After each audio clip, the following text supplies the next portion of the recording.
నందుకు మనుగూరులో ముఖ్యంగా మీ అందరిని నేను అభినందిస్తా ఉన్నాను. అయితే ఈ రోజున్న పరిస్థితి సరిగ్గా 21 నెలలు, మరి దాదాపు ఇంకో 2 రోజులు అయితే ఇంకో 7వ తారీఖు వచ్చిందంటే ఈ ప్రభుత్వం వచ్చి 21 నెలలు దాటి 22 నెలల్లోకి అడుగు పెడుతుంది. ఏం జరిగింది అని ఒకసారి ఆలోచించుకుంటే 21-22 నెలల్లో తెలంగాణలో ఒకటి మాత్రం స్పష్టంగా కనబడతా ఉన్నది. మీరు ఇవాళ ఏ మనిషినైనా అడగండి, తెలంగాణలో ఫలానా వర్గం అని కానీ, ఫలానా కులం అని కానీ, ఫలానా మతం అని కానీ లేదు, ఫలానా వృత్తి అని కూడా లేదు.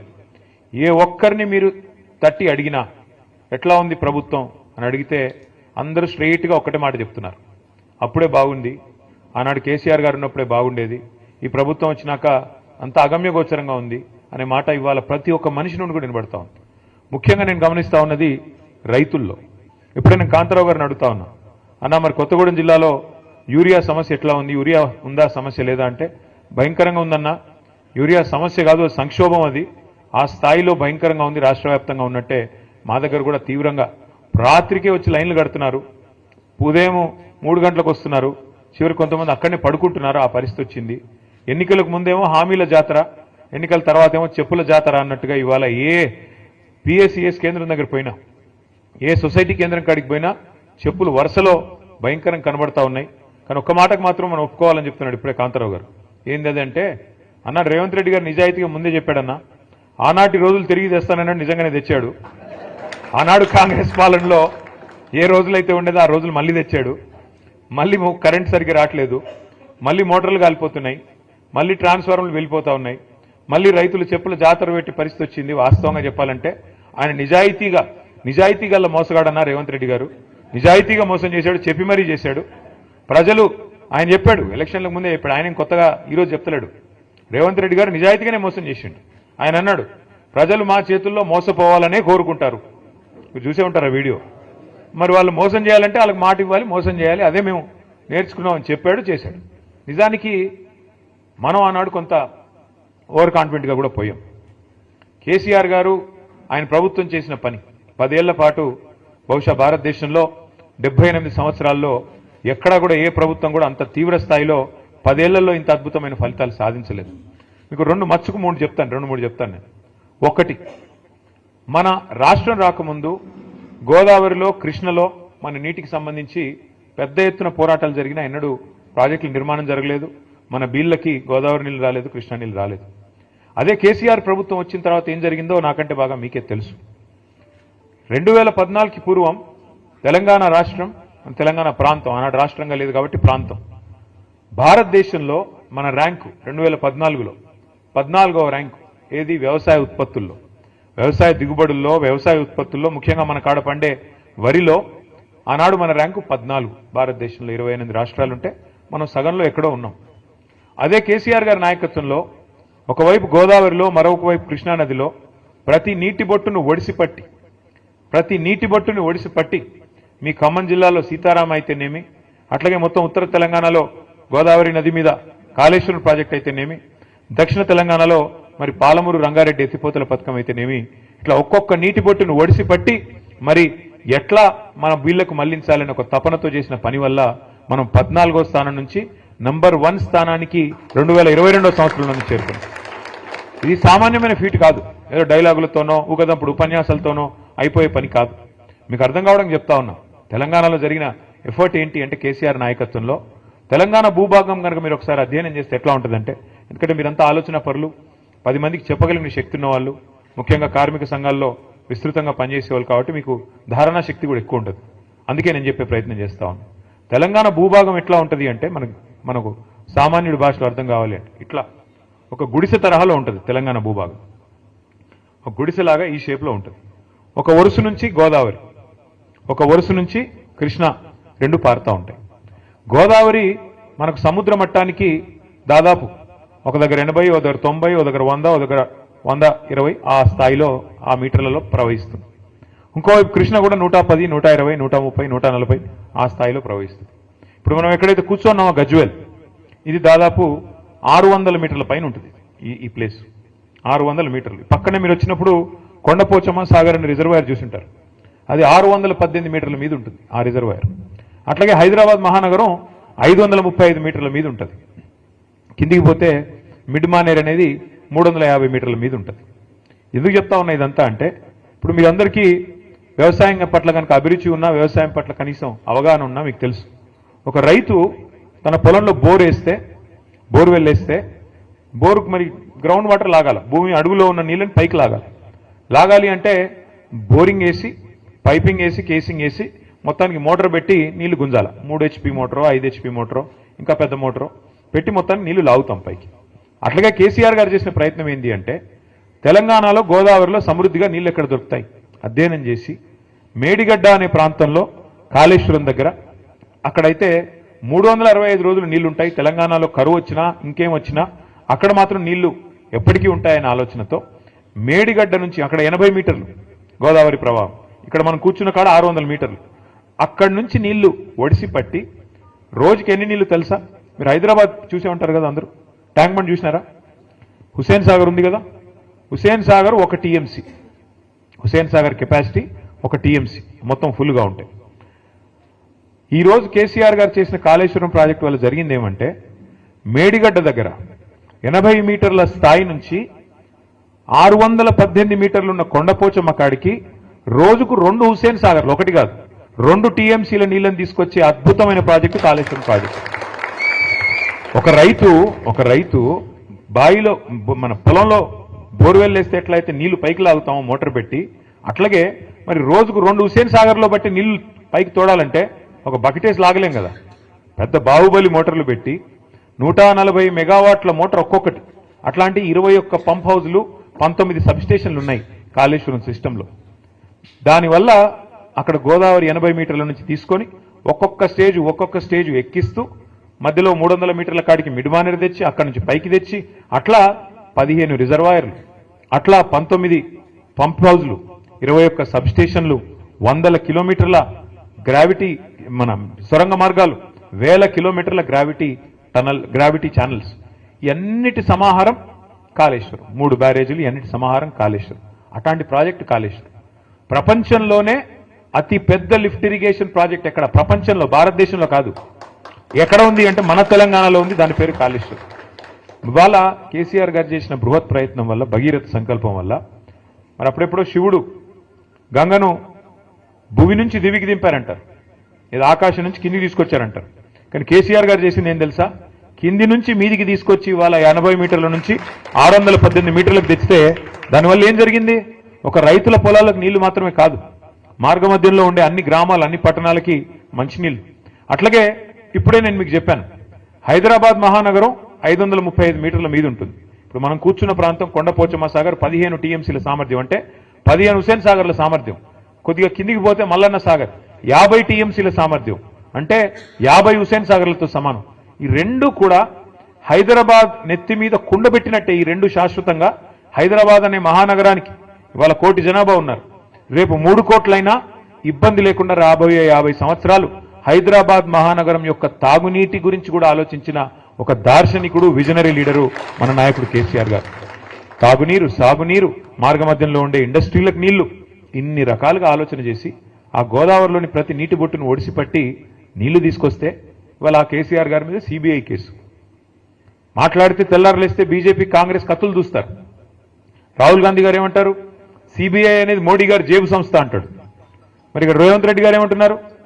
కాదు CBI చాలా మంచి సంస్థ, వాళ్ళకే ఇస్తానని చెప్పి దేశమంతా కాంగ్రెస్ పార్టీ దుమ్మెత్తిపోస్తుంటే CBI, ED, IT మీద ఇక్కడ ఉన్న రేవంత్ రెడ్డి గారు మాత్రం లేదు CBI చాలా అద్భుతమైన సంస్థ, చాలా గొప్ప సంస్థ, వాళ్ళకే ఇస్తానని చెప్పి ఇస్తే ఏం అర్థం చేసుకోవాలి మనం? దీని వెనుక ఉన్న రాజకీయం ఎట్లా అర్థం చేసుకోవాలి మనం?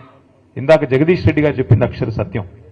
ఇవాళ తెలంగాణ పచ్చబడుతుంటే కొంతమంది కళ్ళు ఎర్రబడుతున్నాయి, నచ్చట్లేదు వాళ్ళకి, వాళ్ళ కడుపులో ఎక్కడో దేవినట్టు అవుతున్నది. ఎందుకంటే తెలంగాణ బాగుపడుతుంటే, కేసీఆర్ గారి నాయకత్వాన్ని ప్రజలు ఆమోదిస్తుంటే, ప్రజలు అనుక్షణం గుర్తు చేసుకుంటుంటే వాళ్ళకి నచ్చట్లేదు. ఇక్కడ కార్మికులు బాగుండకూడదు, ఇక్కడ రైతులు బాగుండకూడదు, ఇక్కడ దరిద్రం తాండవిస్తేనే మన రాజకీయం సాగుతుంది అనే విధంగా ఇవాళ కాంగ్రెస్, బీజేపీ రాజకీయం చేసి ఇద్దరు కలిసి కేసీఆర్ గారి మీద ఏదో రకంగా కక్ష సాధింపు, ఏదో కేసు పెట్టి, ఏదో రకంగా బదనాం చేసి ప్రజల్లోకి పోయి ఏదో ఒకటి చేయాలా అని ఒక దుర్బుద్ధితో వ్యవహారం చేస్తూ ఉన్నారు. 21 నెలల్లో కాంగ్రెస్ ప్రభుత్వం సాధించింది ఏందయ్యా అంటే ఏమీ లేదు, ఉత్త శుష్కప్రియాలు, శూన్యహస్తాలు, డైలాగులు తప్ప తెల్లారు లేస్తే ఒక్క పని జరిగిందా? ఆ డైలాగులు కూడా ఎంత నికృష్టమైన డైలాగులు. ప్రపంచంలో ఎవరైనా సరే అప్పు లేని మనిషి ఉంటాడు ఎవడన్నా? ఉన్నారా ఇక్కడ ఎవరన్నా? ప్రభాకర్ గారు మీకు అప్పు ఉందా లేదా? అప్పు లేనివాడు ఎవడు ఉంటాడా? అందరికీ ఉంటుంది అప్పు. అప్పు లేకుండా పనులు అవుతాయా? అప్పున్నా ఎన్ని తిప్పలున్నా లోపల బనీనికి పొక్కలున్నా పైకి వెళ్ళి మాత్రం మంచి అంగి వేసుకుంటామా లేదా? మంచి అంగి వేసుకొని కడక్ అంగి వేసుకొని వస్తాం. ఎందుకు? మళ్ళీ ఎవడన్నా అప్పు ఇవ్వాలి కదా. దుకాణం నడవాలంటే తెల్లారి మరీ అప్పు పుట్టితేనే కదా నడిచేది, రొటేషన్ కదా. అట్లుంటుంది వ్యవహారం. కానీ మన ముఖ్యమంత్రి ఏమంటున్నాడు? అప్పే పుట్టట్లేదు అంటలేదు. ఘోరం. నా రాష్ట్రం మొత్తం సంగనాకిపోయింది, నా రాష్ట్రం క్యాన్సర్ పేషెంటు, నా రాష్ట్రం ఎయిడ్స్ రోగి. ఎవడిస్తాడు మరి అప్పులు? చివరికి ఏమంటున్నాడు ముఖ్యమంత్రి గారు ఈరోజు? చాలా విచిత్రం. నేను ఢిల్లీకి పోతే నాకు అపాయింట్మెంట్లు ఇవ్వట్లేదు, ఎక్కడ చెప్పులు ఎత్తుకపోతాడేమో అని భయపడుతున్నారు. ఎవడన్నా ముఖ్యమంత్రి మాట్లాడతాడు? ఆయన నాకు అర్థం కాదు ఇంత దారుణంగా. ఇంకా నికృష్టం ఏంటంటే ఆయన అంటాడు, నీ గుడ్లు వీకి గోటిలాడతా, నీ పేగులు మెడలేసుకుంటా. ఇది ముఖ్యమంత్రి మాట్లాడాల్సిన మాటల. పేగులు మెడలేసుకోవడం ఏంది? బోటి కొట్టేటోడు వేసుకుంటాడు పేగులు మెడలు. నువ్వెందుకు? నాకు అర్థం కాదు. ఈయనే ముఖ్యమంత్రి. లంకె బిందెలు ఉన్నాయనుకుని వచ్చినా నేను చాలా మంది ముఖ్యమంత్రులు చూసాం మేమందరం కూడా. రాజశేఖర రెడ్డి గారు, చంద్రబాబు నాయుడు గారు, ఎన్టీ రామారావు గారు, కిరణ్ కుమార్ రెడ్డి గారు, రోసయ్య గారు, చాలా మందిని చూసినాం. ఇట్లాంటి ముఖ్యమంత్రిని మాత్రం ఎవరిని చూడలేదు. కేసీఆర్ గారు ఒకరు కాదు, ఇంతమంది ముఖ్యమంత్రులను చూస్తే ఈరోజు ఇంత విచిత్రమైన ముఖ్యమంత్రి. ఇప్పుడు ఎన్నికల ముందు ఆయనే హామీ ఇచ్చాడు. నోటికొచ్చిన హామీలు ఒకటి ఇట్లా అట్లాగా 420 హామీలు. ఎవరికి ఏది అడిగితే అది ఇస్తా పో అన్నాడు. అర్రాస్ పాట లెక్కనే, వేలం పాటలాగా. ఏది? కేసీఆర్ 2000 ఇస్తుండా, నేను 4000 ఇస్తా. కేసీఆర్ ఒక ముసలమ్మకే ఇస్తున్నాడా, నేను ఇద్దరికి ఇస్తా. కేసీఆర్ ₹1,00,000 ఇస్తుండా, నేను తులం బంగారం ఇస్తా. కేసీఆర్ 10,000 ఇస్తుండా, నేను 15,000 ఇస్తా. కేసీఆర్ ఇంత ఇస్తే నేను అంత ఇస్తా, ఇంత ఇస్తా. నోటికొచ్చినట్టు వాగి. అది కూడా ఏంటి, మళ్ళీ మీ జిల్లాలో ఉన్న ఉప ముఖ్యమంత్రి భట్టి గారు, ఆయన డైలాగులు బీభత్సమైన డైలాగులు. ఈ గ్యారంటీ కార్డు భద్రంగా పెట్టుకోండి, మేము వస్తానే ఉన్నాం, జాగ్రత్తగా దాచిపెట్టుకోండి, 100 రోజుల్లోనే చేసేస్తాం. 100 రోజుల్లో మీరు అటు పెట్టుకుంటే వాళ్ళు వస్తారు, అధికారులు వస్తారు, తీసుకుంటారు, మీకు కావాల్సినవన్నీ మీ ఖజానాలో వేసేస్తారు, మొత్తం స్వర్గం అయిపోతుంది, భూతల స్వర్గం కాంగ్రెస్ నాయకత్వంలో. ఆ రోజు డైలాగులు. ఆ రోజు అడిగారు విలేకరులు, అయ్యా మరి మీరు చెప్తున్నాయన్నీ అమలు చేయాలంటే 4 స్టేట్ల బడ్జెట్ కావాలా, 4 దక్షిణాది రాష్ట్రాల బడ్జెట్ కావాలా, ఎట్లా చేస్తారా స్వామి అంటే, మా కాంగ్రెస్ పార్టీకి చాలా తెలివి ఉంది, మాది 100 సంవత్సరాల చరిత్ర, మావాడు ఒక్కొక్కడు 6 ఫీట్లు ఉన్నాడు, మాకు తెలియలేదంటారా, బ్రహ్మాండంగా సంపద పెంచుతాం, మేము ఇది చేస్తాం అది చేస్తాం అని డైలాగులు. ఇవాళ ఏమైందా అంటే బీదర్పులు. ఏమని? కేసీఆర్ దివాలా చేయించాడు, అప్పులపాలైపోయింది రాష్ట్రం. నేను ఒక్కటే అడుగుతా ఉన్నా మిమ్మల్ని, కాంగ్రెస్ నాయకుల్ని కానీ మిమ్మల్ని కానీ ఆలోచించమని అడుగుతా ఉన్నా. కేసీఆర్ గారు ముఖ్యమంత్రిగా ఉన్నప్పుడు కరోనా మహమ్మారి మొత్తం ప్రపంచం అంతా వచ్చింది, దాంతోపాటు మనకు కూడా వచ్చింది. ఎవడో అనుకోలే మూతికి బట్టలు కట్టుకొని ఇంట్లో కూర్చుంటామని. కూర్చున్నాం. బతుకుంటే బల్సార్ తినొచ్చు అని చెప్పి ఎవరింట్లో వాళ్ళు నోరు మూసుకుని మొత్తం దాదాపు సంవత్సరంన్నర కూర్చున్నాం. దానివల్ల ఏమైంది? ₹1 ఆదాయం లేదు ప్రభుత్వానికి అన్నాడు. రూపాయి కూడా లేదు. ఎందుకంటే బయట పనులు జరుగుతూనే కదా ప్రభుత్వానికి ఆదాయం వచ్చేది. బొగ్గు కానీ నడిస్తే, అక్కడ బొగ్గు తవ్వితే, బొగ్గు బయటకు వస్తే, బొగ్గు అమ్మితే, అట్లే కదా ఆదాయం వచ్చేది. సింగరేణి సంస్థ కూడా దాని నుంచి వస్తుంది. అందులో మాకు కూడా ట్యాక్స్ రూపంలో గవర్నమెంట్ డబ్బులు వస్తాయి. ఒకడు సబ్బు కొనాలి, ఒకడు పప్పు కొనాలి, ఒకడు ఉప్పు కొనాలి, అవి కొంటేనే కదా ఆదాయం వచ్చేది. ఏదీ లేదు. మొత్తం సంవత్సరం పాటు ఎక్కడక్కడ తలుపులు బిడాయించుకొని ఇంట్లో ఉన్నారు. దానివల్ల ఏమైంది? ఆదాయం 0. కేసీఆర్ గారు ముఖ్యమంత్రిగా ఉన్నప్పుడు, ప్రభుత్వం ఉన్నప్పుడు ఆదాయం 0 అయినా రైతు బంధు ఆగిందా? పెన్షన్లు ఆగినాయా?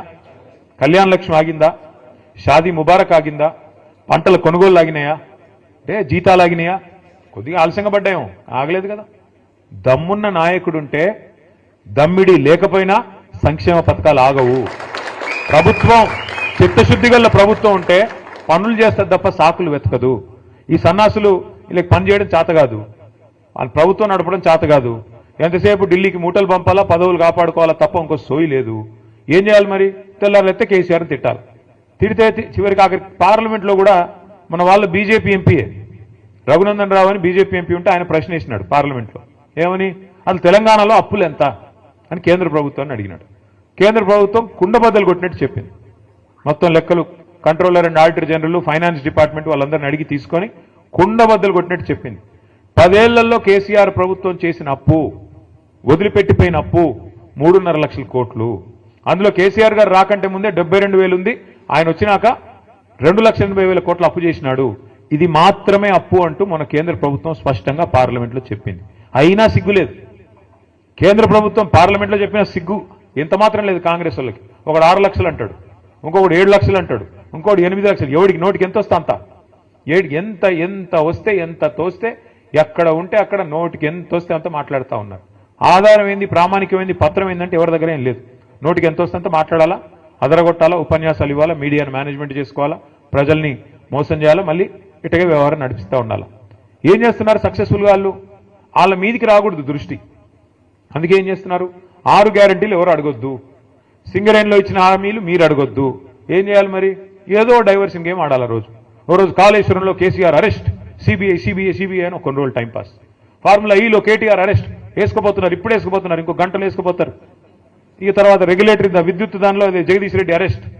ఈ టైపులో రోజొక్క సొల్లు పురాణం తప్ప 22 నెలల్లో 21 నెలల్లో ఒక్క పని ప్రజలకు పనికొచ్చేది జరిగిందా ఎవరికన్నా? ఒక్క ఫ్రీ బస్సు, ఏమనంటే ఫ్రీ బస్సు, అది ఎంత గొప్పగా ఉందో నాకంటే బాగా మీకే తెలుసు. ఎన్నడూ చూడని దృశ్యాలు చూస్తున్నాం ఫ్రీ బస్సుల్లో. ఏందది అసలు, ఆ దృశ్యాలు ఏంది, కొట్టుకోవడం ఏంది, ఎన్నడూ. ఇంకా మనం అది విమానాల్లో కూడా ఉండవు, అట్లాంటి ఫ్రీ విమానం పెడితే కూడా అట్లాంటివి ఉండాలి, ఆ టైప్లో కొట్టుకుంటున్నారు. అంటే ఇలాంటి తప్ప ఒక్కటంటే ఒక్కటి నిజంగా రాష్ట్రానికి దీర్ఘకాలికంగా మధ్యకాలికంగా పనికొచ్చే ఒక్క పని కూడా 21-22 నెలల్లో జరగలేదు. ఇంకా భవిష్యత్తులో జరుగుతుందనే విశ్వాసం అయితే నాకైతే లేదు. ఎందుకంటే తెల్లారు లేస్తే వీళ్ళకి డబ్బులే యావ తప్ప, ఢిల్లీకి మూటలు పంపి ఎట్లా కాపాడుకోవాలనే యావ తప్ప, ఎట్లా కేసీఆర్ గారిని మన పార్టీని బదనాం చేయాలా, ఎట్లా ఇబ్బంది పెట్టాలన్న ఆలోచన తప్ప ఒక్కటంటే ఒక్కటి పని చేసి ప్రజలకు ఇచ్చిన హామీ నెరవేర్చాలన్న సోయి మాత్రం లేదు, ఇంకా రాదు కూడా నాకు తెలిసైతే. నేను మిమ్మల్ని అందరినీ దయచేసి ప్రార్థించేది ఒకటే, మరి చాలా దూరం నుంచి 300-350 కిలోమీటర్ల దూరం నుంచి కూడా మీరందరూ వచ్చినారు, దానికి ధన్యవాదాలు. కానీ మిమ్మల్ని ప్రార్థిస్తా ఉన్నా, మొదటి నుండి ఉమ్మడి ఖమ్మం జిల్లాలో ఏంటో కానీ మనకు తెలియదు, 3 ఎలక్షన్లు కొట్లాడినాం మనం తెలంగాణ వచ్చినాక, 14లో, 18లో, 23లో. ప్రతిసారి మనకు ఒకటే సీట్ వస్తుంది. ఆ 1 అనే సంఖ్య దాటట్లేదు మనం ఎందుకో కానీ. అప్పుడు ఫస్ట్ టైం గెలిచినప్పుడు అప్పుడు ఏం గెలిచింది, కొత్తగూడెం మొదటిసారి, కొత్తగూడెం ఫస్ట్ టైం, తర్వాత ఖమ్మం, మళ్ళీ తర్వాత భద్రాచలం. ఈ 3 ఇంకా కొత్తగూడెం, ఖమ్మం, భద్రాచలం. నా రిక్వెస్ట్ మీ అందరితో, అంటే అట్ట కాదు, కాదు ఒకటే సరిపోదు మరి. ఈసారి మనుగురు ఇస్తాం అంటున్నాడు ఆయన. ఒక మనుగురు సరిపోదు స్వామి, 10 సీట్లు ఉన్నాయి ఉమ్మడి ఖమ్మం జిల్లాలో. ఇంకా చెప్తాను ఇంకా డీలిమిటేషన్ అయితే కొన్ని పెరుగుతాయి కావచ్చు. నేను మీ అందరితో ప్రార్థన, మీ అందరినీ రిక్వెస్ట్ చేసేది, మాకు కూడా ఏంటంటే 300 కిలోమీటర్ల దూరం కదా అని కొద్దిగా తక్కువ, రాకపోక తక్కువ. ఈ దగ్గర ఉండే కాడ ఎక్కువ తిరుగుతాం, దూరం కాబట్టి అప్పుడప్పుడు మా అన్న పిలిస్తే చుట్టపు చూపుగా వచ్చేది పోయేది, లేకపోతే తక్కువ. కానీ మీరంతా చైతన్యవంతమైన ప్రాంతం. నేను ఎట్లాగో 10-11 తారీఖు వస్తున్నాను, భద్రాచలం తర్వాత కొత్తగూడెం నేను వస్తున్నాను. కానీ మీ అందరితో రిక్వెస్ట్ ఏంటంటే దయచేసి సింగరేణిలో ఉండే మేధావులు, ఆలోచన పరులు, విద్యావంతులు, మీ బాధ్యత కేవలం సంఘం కాడికే కాదు, మీ బాధ్యత కేవలం మీ టీబీజీ కేసుకో లేకపోతే మీ సంస్థ కాడికో కాదు. మీ బాధ్యత దయచేసి మీరు భుజాన వేసుకొని పార్టీని రేపటి రోజున ఇల్లందు కావచ్చు, పెనపాక కావచ్చు, కొత్తగూడెం కావచ్చు, ఎక్కడెక్కడైతే మీకు బలగం బంధుత్వాలు లేదా ఫ్రెండ్స్ ఉంటారో అన్ని చోట్ల కూడా దయచేసి మోటివేట్ చేయాల్సిన బాధ్యత, వీళ్ళు చేసిన మోసాన్ని చెప్పాల్సిన బాధ్యత, ముఖ్యంగా బీజేపీ రూపంలో కూడా మనకు వస్తున్న ముప్పు గురించి కూడా చెప్పాల్సిన బాధ్యత కూడా మన మీదనే ఉన్నది. మనం తప్పకుండా ఈ రాష్ట్రాన్ని కాపాడుకోవాల్సిన బాధ్యత మన మీదే ఉంది. ఎందుకంటే ఒక కేసీఆర్ గారికి తెలంగాణ మీద ఉండే ప్రేమ, ఒక కేసీఆర్ గారికి తెలంగాణ మీద ఉండే మమకారం ఎన్నటికైనా కాంగ్రెస్ కానీ అదేవిధంగా బీజేపీ కానీ ఉంటుందా ఒకసారి మీరు ఆలోచించాలని చెప్పి నేను కోరుతా ఉన్నా. ఎందుకంటే తెలంగాణ అనేది ఆయన చావు నోట్లో తలబెట్టి తెచ్చిన రాష్ట్రం. అన్ని రాష్ట్రాలకి ముఖ్యమంత్రులు ఉంటారు, నాయకులు ఉంటారు. కానీ ఇక్కడ రాష్ట్రాన్ని తెచ్చిన వ్యక్తే ముఖ్యమంత్రిగా నిన్నటిదాకా నడిపిన రాష్ట్రం మన రాష్ట్రం, మన ప్రత్యేకత అది. నా ప్రార్థన మీతో దయచేసి ఈసారి మాత్రం గట్టిగా పట్టుబట్టాలి. అది లోకల్ బాడీ ఎలక్షన్ అయితేనేమి, పంచాయతీ ఎలక్షన్ అయినా, గల్లీ ఎలక్షన్ అయినా లేదా ఢిల్లీ ఎలక్షన్ అయినా, ఏదైనా సరే ఈసారి మాత్రం ఎగరాల్సింది గులాబీ జెండానే. ఏదైనా సరే ఈసారి మాత్రం ఎగరాల్సింది మన కారు గుర్తే, మన నాయకుడు కేసీఆర్ గారి నాయకత్వంలో ముందుకు పోవాలి. దానికి మనం చిన్న ఇష్యూస్ ఉంటాయి, సంఘంలో ఉంటాయి, సంస్థలో ఉంటాయి, ఇంకోటి ఉంటాయి. వాటిని పక్కన పెట్టాలి. పొరపచ్చాలు లేకుండా మన నాయకుడు తిరిగి మళ్ళీ ముఖ్యమంత్రిగా తెలంగాణలో బాధ్యతలు చేపట్టాలనే లక్ష్యంతో తెలంగాణ ప్రజల కోసం, ఆయన కోసం కాదు, ఆయన ఆల్రెడీ 10 ఏళ్ళు చేశారు ముఖ్యమంత్రి, ఆయనకి ఏం కొత్త పదవి కాదు. కానీ ఈ రాష్ట్రం మళ్ళీ గాడిన పడాలి అంటే తప్పకుండా ప్రజలు గుర్తు చేసుకుంటున్నారు. ఈరోజు మీరు ఎవరినైనా చూడండి, మీరు చూస్తూ ఉంటారు కదా వీడియోలు, ఎక్కడ పోయినా గుర్తు చేసుకుంటున్నారు. ఎందుకు అంటే దానికి కూడా కారణం ఉంది. ఎప్పుడైనా పెద్దలు చెప్తారు, మన మధ్యన ఒక పెద్ద ఆయన ఉంటే ఆ వాల్యూ మనకు అర్థం కాదు, విలువ తెలవదు. ఆయన ఆ పొజిషన్లో లేనప్పుడే తెలుస్తుంది. ఎప్పుడైనా సరే చీకటిని చూస్తేనే వెలుగు విలువ తెలుస్తుంది, గాడిదని చూస్తేనే గుర్రం విలువ కూడా తెలుస్తుంది. ఇవాళ గాడిదలు ఎవరైతే ఉన్నారో, నేను చెప్పను ఏ గాడిద అంటే మళ్ళీ అదో కథ, వాళ్ళని చూసిన తర్వాత ఇవాళ కేసీఆర్ గారి విలువ ప్రస్ఫుటంగా తెలుస్తున్నది ప్రజలకి. అయ్యో ఎంత తప్పు జరిగింది, అయ్యో ఎంత తప్పు. రైతులైతే నేను చూస్తా ఉన్నా, కొంతమంది వీడియోలు చూస్తా ఉన్నాను నేను, తమ చెప్పు తీసుకొని తాము కొట్టుకుంటున్నారు. మేము తప్పు చేశాము, కాంగ్రెస్ కోటేసి మోసపోయాము, రుణమాఫీ అంటే మోసపోయాము, రైతు బంధు పెంచుతామంటే వీళ్ళు ఏది చేయరు, వీళ్ళ వల్ల కాదు, ఇంకా ఉన్నదే పొడగొడుతున్నారు వీళ్ళు అని చెప్పి బాధపడతా ఉన్నారు. మరి అట్లా ఉండే రైతులు కానీ, కార్మికులు కానీ, మహిళలు 1,67,00,000 మందికి మాటిచ్చినారు, మీకు నెలకు 2,500 ఇస్తామని. వీళ్ళు ఇస్తారా? తులం బంగారం అన్నారు. నేను చెప్పాను ముందే, బంగారం కాదు, వీళ్ళు ఇనుము కూడా ఇవ్వరు. ఇది ఇనుము ఏమైనా ఉంటే ఉల్టా ఎత్తుకపోయే బ్యాచ్ తప్ప ఇచ్చే బ్యాచ్ కాదు అది. అలీబాబా 45 దొంగల్లాగా వీళ్ళు మామూలు వాళ్ళు కాదు, ఇది దండుపాలెం బ్యాచ్ ఇది. ఆ బ్యాచ్ వీళ్ళు బంగారం ఇచ్చే బ్యాచ్ అసలే కాదు. మహిళల్ని కూడా అట్లా బుట్టలు వేసుకున్నారు, వాళ్ళని కూడా మోసం చేశారు. కాబట్టి ఒక్కొక్కరిని మనం చైతన్యవంతులు చేసి ఒక్కొక్క వర్గాన్ని దగ్గర తీసుకొని జాగ్రత్తగా ఒక్కొక్కటిగా ఇంకా మనకు టైం ఉంది, మనకేం తొందర లేదు, మనకేం ఇప్పటికిప్పుడు ఉరుకులు పెట్టాల్సిన అవసరం లేదు, టైం ఉంది. కానీ నిజంగా కూడా గొప్పగా అనిపించింది ప్రభాకర్ రావు గారు చెప్తుంటే, ఒక అధికార పార్టీని వదిలిపెట్టి ఇంకా 3 ఏళ్ళు సమయం ఉండగా లేదు ఆ పార్టీ మాకు వద్దు, మాకు మా మాతృ సంస్థ బీఆర్ఎస్ అంటేనే మమకారం, కేసీఆర్ గారు అంటేనే మమకారం అంటూ 350 కిలోమీటర్ల దూరం మరి దాదాపు ఉదయం 3 గంటలకు లేచి బయలుదేరి వచ్చిన మీ అందరికీ కూడా శిరస్సు వంచి హృదయపూర్వకంగా సుస్వాగతం తెలియజేస్తూ, ముందుగా అందరం కూడా కండువాలు కప్పుకుందాం. కానీ కొద్దిగా ఒక పద్ధతిలో ఒకవైపు నుంచి ఒకవైపు పోయేటట్టు కండువాలు కప్పుకుందాం. ఒక్క నిమిషం మాట్లాడదాం చేద్దాం. ముందైతే మనం ఫోటోలు దిగి ఆ తర్వాత మీరు అన్నదాన్ని చేసుకుందాం. పేరున మళ్ళీ ఒకసారి మీ అందరికి నమస్కారం. జై తెలంగాణ, జై కేసీఆర్. ఒక పని చేద్దాం, ఒకవైపు నుంచి ఇటువైపు నుంచి రండి, ఇటువైపు నుంచి వెళ్దాం. Thank you.